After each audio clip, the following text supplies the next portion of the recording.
In 1221, the Mongol army under Genghis Khan invaded the territory of the Khwarezm Shahs in Central Asia. As a result of this war, the Khwarezm Shahs collapsed, and the Mongols consolidated their dominance in Central Asia. This war and the subsequent Mongol campaigns witnessed great destruction and persecution. One of the families that fled the Mongol persecution was the Kay tribe, led by Suleiman Shah. They remained nomadic for a while and looked for a new homeland. After a journey in search of a new homeland, Suleiman Shah and his Kayı tribe arrived in Kabr near Aleppo and settled here. However, shortly after the death of Suleiman Shah, the Kayı tribe dispersed, and some of them continued to stay around Kabr, around Syria, while others moved further south. Led by Ertugrul Gazi, son of Suleiman Shah, and his brother, the Kayıs migrated back to Anatolia. At this time, the Sultan of the Anatolian Seljuk state was Alaaddin Keykubat, Ertugrul Gazi, at the head of the Kayıs, who continued to search for a homeland, sent his son Sarubatur to the Sultan and asked him to give them a homeland. Sultan Alaaddin then gave Soğut as a homeland to the Kayı. Ertugrul Gazi is now a Seljuk tributary. During these years, Ertugrul Gazi, who was aware of the war between Ioannis III, the ruler of the Empire of Nicaea, and Alaaddin Keykubat IV, the Sultan of the Anatolian Seljuk Empire, around Eskişehir and Ankara, supported Sultan Alaaddin's army with his troops.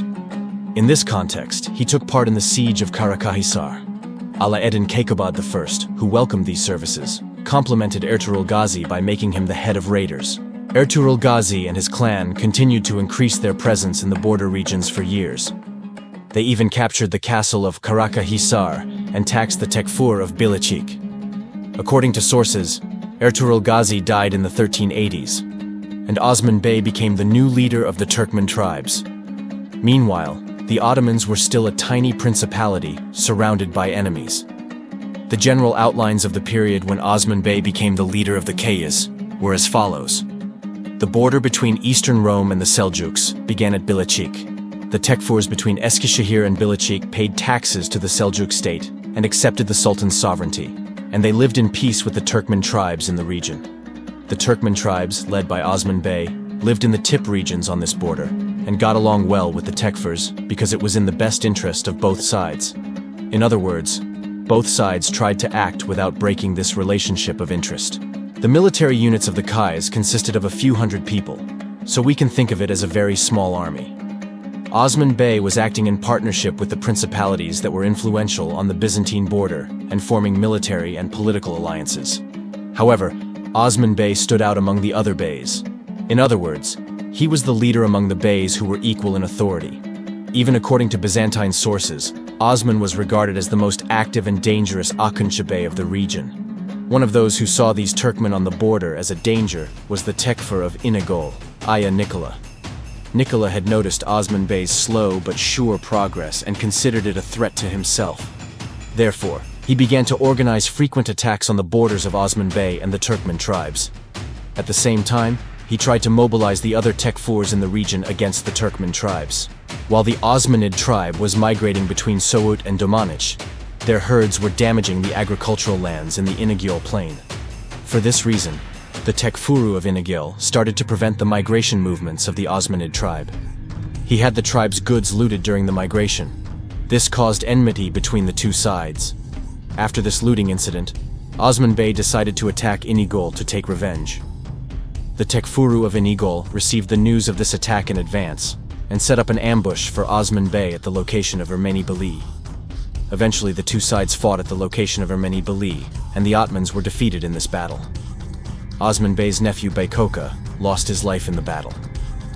This event, which can be seen as a small and insignificant conflict in terms of history, is important in the sense that it ignited the first fuse of the struggle of the Osmanids for the domination of the world, just as a match caused a forest to catch fire. Because with this event, the fire of Gaza and conquest was now lit. The weight of the Armenian-Beli conflict and the martyrdom of his nephew and beloved comrade Beykoka were burning Osman Bey's heart. One night he retreated to his corner of his tent and fell asleep while praying. During this time, he had a dream.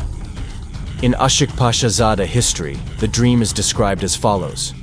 When Osman Gazi fell asleep, he saw in his dream that a moon emerged from the bosom of Sheikh Edebali, came and entered Osman Gazi's bosom. At the moment when this moon entered Osman Ghazi's bosom, a tree grew from his navel. Its shadow covers the world. There are mountains under its shadow. Waters come out from the bottom of each mountain. Some drink from these waters, some water gardens, some water fountains.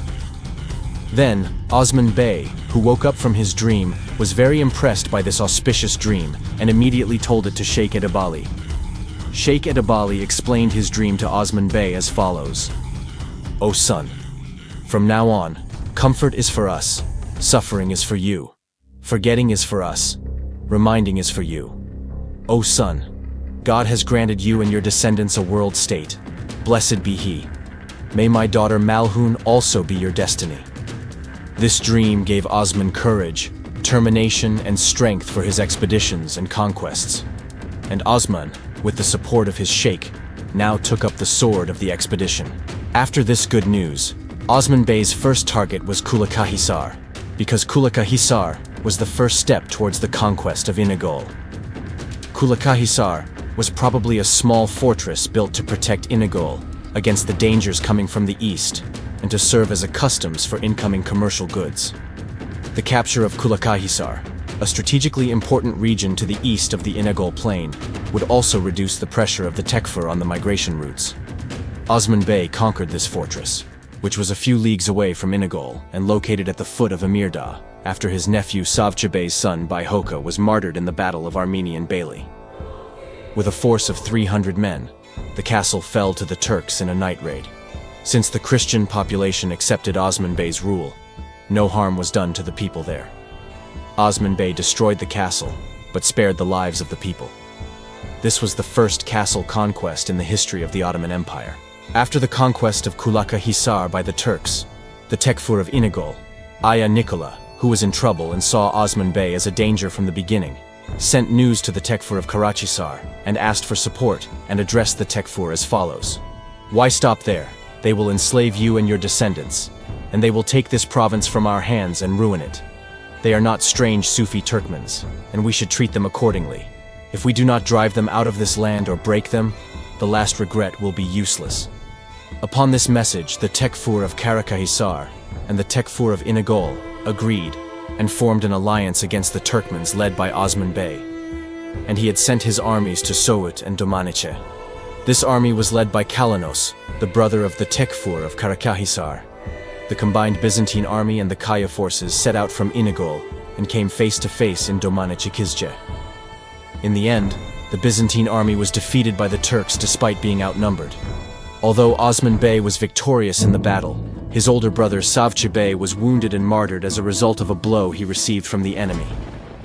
The Byzantine forces were dispersed, and Kallinos, the commander of the Byzantine forces and the brother of Karacahisar Tekfur, was also killed in the battle that resulted in the Ottoman victory.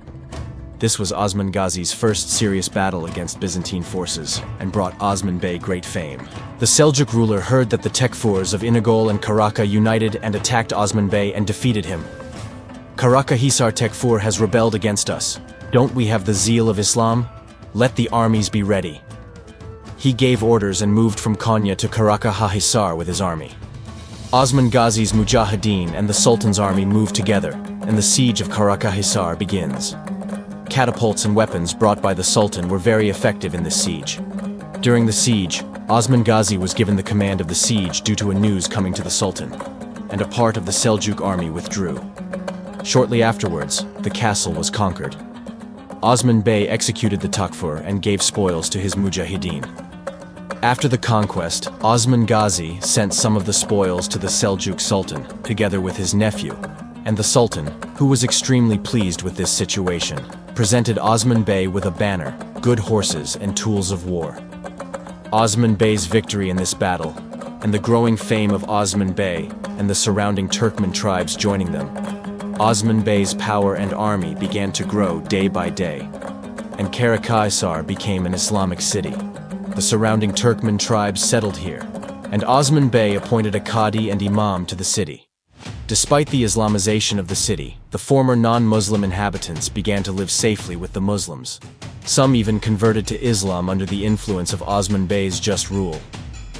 For about 10 years after this conquest, Peace prevailed between the neighboring Tekfurs and the Ottomans, and a period of tranquility was experienced in which both sides respected each other's borders. The Tekfur of Bilecik had an important position among the other Tekfurs in the neighborhood. During this period, there was a bazaar in Bilecik, where the Greek population as well as the Turkmens shopped. Osman Gazi had initially established good relations with the Tekfur of Bilecik. Because there had been a mutual agreement between the Ottomans and the Tekfur of Bilecik since the time of Ertugrul Gazi, the Kayis would not be attacked by the Greeks when they took their animals to graze.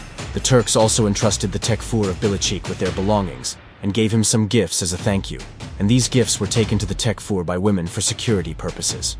However, in time, these gifts started to be seen by the Tekfur of Bilecik as a tax that the Turks were obliged to pay. This situation was now touching Osman Gazi's dignity. That year, Mihalis, the Tekfur of Karacahisar, decided to marry his daughter Holafera to the Tekfur of Bilecik as an alliance. While the wedding preparations were being made, the Tekfurs of Inegol, Bilecik and Karacahisar planned to catch Osman Bey, whom they would invite to the wedding, unprepared, kill him in an ambush, and get rid of him. Meanwhile, Kosamihal, the Tekfuru of Harmankaya, who was aware of this plan and was friends with Osman Bey, informed Osman Bey of this assassination and told him to be cautious. Thereupon, Osman Gazi consulted with his Alps and prepared a plan. According to this plan, the gifts that were brought to the Tekfur of Bilecik every year by women would be taken this time by Alps disguised as women, and when the time was right, these Alps would neutralize the soldiers in the castle and open the castle gate to Osman Bey and his mujahideen. Thus, the castle would be conquered. On the other side, Osman Gazi attended the wedding with his soldiers dressed in women's clothes and disguised in veils and the honey and oil barrels they brought as wedding gifts. Then, taking advantage of the drunken crowd on the wedding day and in order to drive the Tekfur of Bilecik away from the wedding site, Osman Gazi and the soldiers with him withdrew to the vicinity of Kaldırık near Bilecik and joined the other troops waiting for them there and turned the situation in their favor against the Bilecik forces pursuing them. Osman Gazi captured the Tekfur of Bilecik in a short time and beheaded him. Then, without wasting time, a raid was launched on the wedding place, and the notables of the surrounding Tekfurluks were captured. Unable to pick up the pace, Osman Bey and his mujahideen moved quickly to Karacahisar and then to Inegol the next morning and defeated the unprepared Byzantine forces one by one. That is to say, Osman Gazi frustrated the ambushes of the Tekfurs and added Bilecik, Karacahisar, and Inegol to his lands in one go. Ottoman Bey, whose area of dominance grew significantly in a short time after this war, started to act more independently from the Seljuk center by having a khutbah read in his own name in Karacahisar Castle in the same year. Osman Gazi, who carried out his wars with the idea of Gaza and conquest, gained a serious military power in a short time with the influx of mujahideen in the surrounding principalities, with the idea of Gaza and booty. These were the first steps of the transition from principality to state. According to some sources, the period of principalities in Anatolia began with the actual collapse of the Anatolian Seljuk state as a result of the Mongol invasion in those years. During this period, Osman Bey and other beys were frequently organizing attacks on the cities in the border regions. Osman Bey's target was Iznik, because Iznik was the first center of Süleyman Shah, the founder of the Seljuks. Although this city, which was later captured by Christians during the Crusades, was seen as the ultimate conquest target of Muslim armies many times, it was waiting as a target waiting to be taken from the hands of Christians. The capture of Iznik was important for both the Muslim and Christian worlds. Osman Gazi settled in the region and began preparations for Iznik, first targeting the strategically located Koyunhisar castle. This castle, located on the road to Nicaea, was an important point to be captured before the siege of Nicaea. For this reason, the castle was besieged after the conquests of Bilecik, Karacahisar, and Inegol. After the conquest of the tower, it was the turn of Iznik. It is stated that Iznik was surrounded by extremely strong and high walls, and that 1,000 horsemen emerged from each of its 4 gates. It is understood that the fortress was outnumbered or equaled. The city was besieged by applying a blockade, an old Turkish-Mongolian tradition, and the logistical support and morale of the people were broken, and they were forced to surrender. To this end, a watchtower was built on the northern slopes of the Avdan Mountains south of Iznik, in the village of Duraz Ali, named after the commander assigned to the castle. With this tower, the entrances and exits on the land side were taken under control, and the city was only connected to the outside world through the Gull Gate. During the siege, which started in 1301 to 1302 and intensified from time to time, clashes with the soldiers leaving the castle took place, but no results were obtained. In order to get out of this situation, the people of Iznik, who were under Osman Bey's blockade, sent a message to the Greek emperor, explaining their situation and asking for help against the Turks. The Turks have come upon us, enslaved us. We cannot go out. We are helpless. If you cannot help us, we will be enslaved with our sons and daughters, or we will die of starvation. The Greek emperor Andronikos II was informed about the situation. Andronikos II prepared an army of 7,000 mercenaries. The danger of the fall of this holy city caused the emperor deep concern. While the mercenaries were on their way to Iznik, Emperor Andronikos had asked the surrounding Tekfurs to prepare an army against Osman Bey. Upon this, the Tekfurs in and around Bursa started to prepare their alliance armies against the Ottomans. Osman Bey, who was aware of this alliance and attack preparation, was in a difficult situation against both the emperor's army coming from Istanbul and the Crusader alliance army coming from the north, and had to lift the siege of Iznik. Meanwhile, Muzalan, the commander of the Greek army from Constantinople, had set up his headquarters at the Battle of Koyunhisar near Iznik. During the night, the Greek soldiers were attracted by the sound of hooves. Obviously, the Turks could not wait for the Byzantine army to reach Iznik and took action. In the darkness of the night, the two armies came face to face. The cavalry under the command of Osman Bey attacked. In response, the Greek army took to the defense with its militia and managed to repel the attack of the Turkmen. It was the turn of the Greek mercenary army, the Alans, to attack. As the Alans clashed with the Ottoman army, Muzalan ordered the local militia to attack, but the militia froze in fear, not knowing what to do. This was an opportunity for the Ottomans, because the fact that the militia did not attack meant that the strength of the Alans and the number of soldiers were less than they appeared. Seizing this opportunity, Osman Bey ordered all his soldiers to attack. When the Alans were surrounded by the Ottoman soldiers, the militias were discouraged and fear prevailed in the Byzantine army. Realizing that he would be defeated, Muzalan left his army and fled.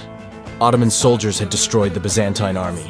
This battle was a historic challenge and victory of a young state, which had just transitioned from a principality to a state against a well-established empire.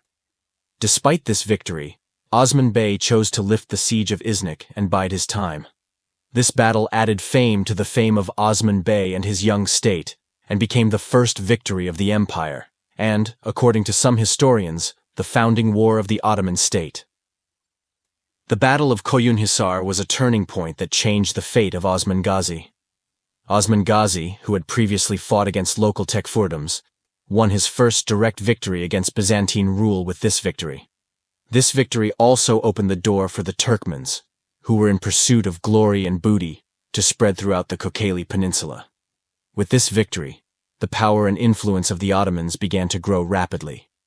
Osman Gazi's determination and leadership led the Ottoman Principality to take its first major steps toward